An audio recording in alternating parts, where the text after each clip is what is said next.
What is going on YouTube? So today we're starting off by riding up to Warrenton to a little auto parts store that always has made my fuel lines. For those that don't know, I mentioned it in earlier videos, but when doing this swap in CB7s, the fuel line comes out on the wrong side of the engine bay. So everything like H22, F20B, pretty much everything 95 and up, they switched over to the driver's side where the fuel comes in and stuff on the rail. And some people take the time to switch the fuel rails out and stuff like that, but I've always enjoyed just getting a nice fuel line made that is probably about 2 feet, 3 feet, and it'll just come out from the fuel filter, loop around under the intake manifold, and come right up where the rail is at. And the people I go to, they use the stock banjo connections and everything, so when we bolt this back up, it'll bolt back in like factory. It'll just be long enough to reach all the way across. All right guys, so we are back at the house now. It has gotten later in the day, but I did get I got a couple of things done that are really important to this build. So one of the major things, this gas line, boys. So Warrenton Auto Parts came through again and custom built my line to be, this is 3 foot. Normally I want to say I do about 2.5, but I think I wanted to make dead sure that I had enough. And these end pieces rotate, so I can swing this however I need, and then when I tighten these down, it'll be locked into that position. So same thing on this end. So that's really sweet. This costed me about $42. And I mean, these lines are rated for like hydraulic fluid, like high pressure. So yeah, they're definitely not gonna have any issues with this fuel pressure we got. Another thing I went ahead and did was pick up a brand new fuel filter. I'm sure that this gas tank has some gunky gas in it, but what I'm hoping, guys, and again, if you guys would keep crossing your fingers for me, but hopefully we don't have to try to do anything with this tank. I have had some bad experiences where we had to drop the tank in the last brown car we had. So hopefully, guys, fingers crossed, this gas tank is still in decent shape and we can salvage it. But I went and got a new fuel filter. I'm gonna try to prime the system before I put this new one on. I'm gonna try to prime the system and get as much bad gas out of the lines first as possible. May even pick up a thing of the octane booster just to throw in, because this gas has been in here for I don't know how long. And when I put the battery in the other day, it actually showed that this thing had almost a half a tank of gas. So I'm not sure if the sending unit is even correct or not, but I don't want to risk pumping dirt or something in there. So I'm going to try to flush out the lines a little bit before we drop this brand new filter on. This filter was $18 with tax. So yeah, but two things I wanted to go ahead and get, because you need to get that line if you're using the fuel rail that comes with the F23. Now, some other things that I did go ahead and order that I was gonna do a junkyard run for. I went ahead and ordered a brand new OEM radiator. eBay had one for 60, with tax it was $67. So radiator's on the way. And then as for fans, I was gonna go OEM, but it was actually a little bit more savings buying two 12-inch slim fans. So the original ones were like $90, and the two slim fans together was $40. So we're gonna do two slim fans on a stock like OEM replacement radiator. I think that'll be plenty of cooling for this car. It's just a basic F23 setup, so it should definitely work fine.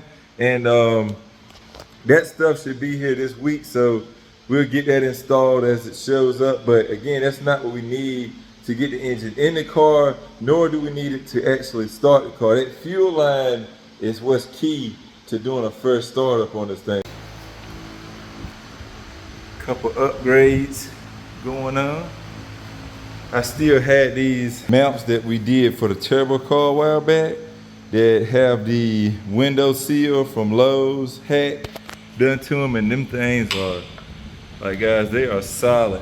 So I'm gonna put those in because I don't have the bracket for the front of the engine that the wishbone bolts to, but guys, I did have this. Check that out. Brand new engine mount for CB7 front, the wishbone mount. Brand new, never used it.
There she is, boys. Engine is finally in. And let me tell y'all what my dumb ass did. Yep, left the freaking half shaft out. I realized that once I had the rear mount bolt in and I had the other two, I was trying to line the other two up, I realized I did not put that damn half shaft in, but I can do it under the car. It's just easier when it's out of the car. But anyway, got the engine in, guys. Had to fight it a little bit because my lazy tail did not pull that subframe brace that goes from the front to the back right here out. So the engine is kind of like not trying to go low enough to, you know, work its way into the spots it need to go in. So probably would have been a lot quicker if I would have took that out. But anyway, we got it in. I looked at my bin over there and I found the front mount. So I got that bolted on, got the wire harness that goes in the cabin hooked up. So all we got left to really do is plumb the rest of the coolant lines, and we got to start putting on the accessories over here at the front so that we can route the alternator wires and stuff. And yeah, we should be pretty straight. What I do plan on trying to do in the next video is I really want to start this thing, or at least turn it over to make sure everything sounds normal. As you saw previously too, I did get the actual fuel line made, so we can throw that on. And I also got a fuel filter. But what we got to do definitely is try to prime this fuel pump and hope guys that this thing actually works. Because I know last time when I was trying to do a compression test, this thing, it didn't sound like I was hearing the fuel pump come on.